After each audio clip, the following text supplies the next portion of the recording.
Assalamualaikum warahmatullahi wabarakatuh. Salam sehat, bahagia, dan sejahtera buat kita semua. Saya Herlina, CGP Angkatan 9 dari Kabupaten Indramayu. Dalam kesempatan ini, saya ingin memaparkan tentang kesimpulan dan refleksi modul 1.1.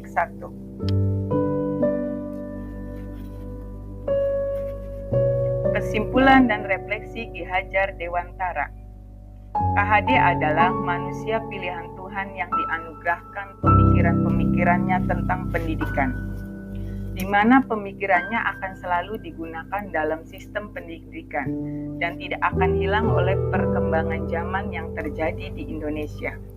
Pantaslah jika beliau KHD dikenal sebagai Bapak Pendidikan Nasional dan sangat patut menjadi teladan dalam dunia pendidikan.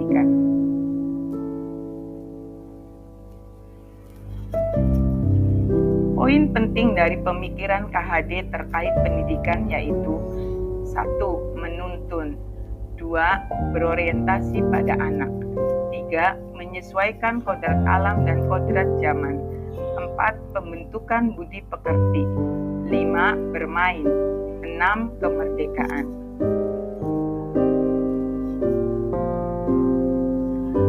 Mengacu pada Undang-Undang RI Nomor 14 Tahun 2005 dan PP Nomor 19 Tahun 2005 menyatakan kompetensi guru meliputi kompetensi kepribadian, pedagogik, profesional, dan kompetensi sosial. Kompetensi yang penting untuk dimiliki adalah kompetensi profesional.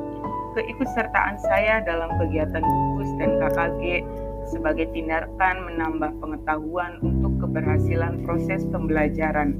Ternyata yang saya rasakan dalam proses pembelajaran, saya terlibat bahkan membentuk karakteristik siswa untuk sesuai dengan pemikiran proses pembelajaran yang saya terapkan. Setelah saya mempelajari modul 1.1, saya mendapat pengetahuan yang sangat mendalam tentang filosofi KHD terkait pembelajaran yang berpusat pada anak didik dan pembelajaran yang memerdekakan anak didik.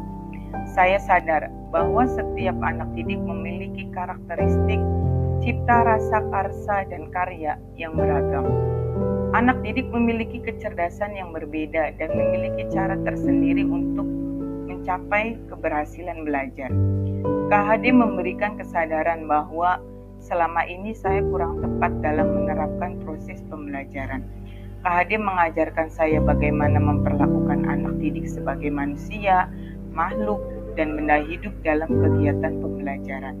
Bagaimana saya memberikan kebebasan atau kemerdekaan lahir dan batin kepada anak didik dalam belajar sesuai dengan kodratnya, yakni potensi dalam karakter semua anak didik. Saya sebagai pendidik sadar tidak membatasi anak didik dalam berkreasi, berpendapat, berinovasi, mengembangkan pengetahuan dan kompetensi yang dimiliki oleh setiap anak didik, serta memberikan penguatan terhadap perilaku anak didik untuk menjadi insan yang baik.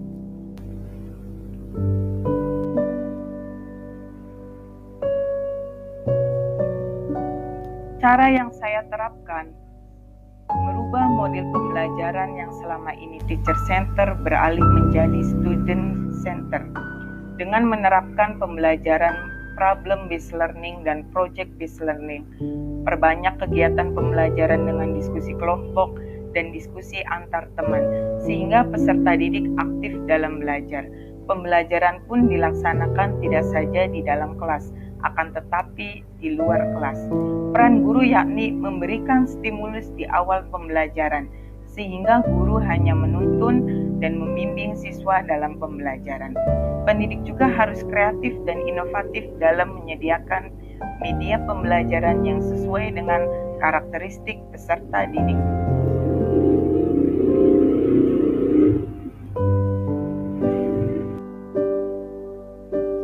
Terima kasih, salam sehat dan bahagia.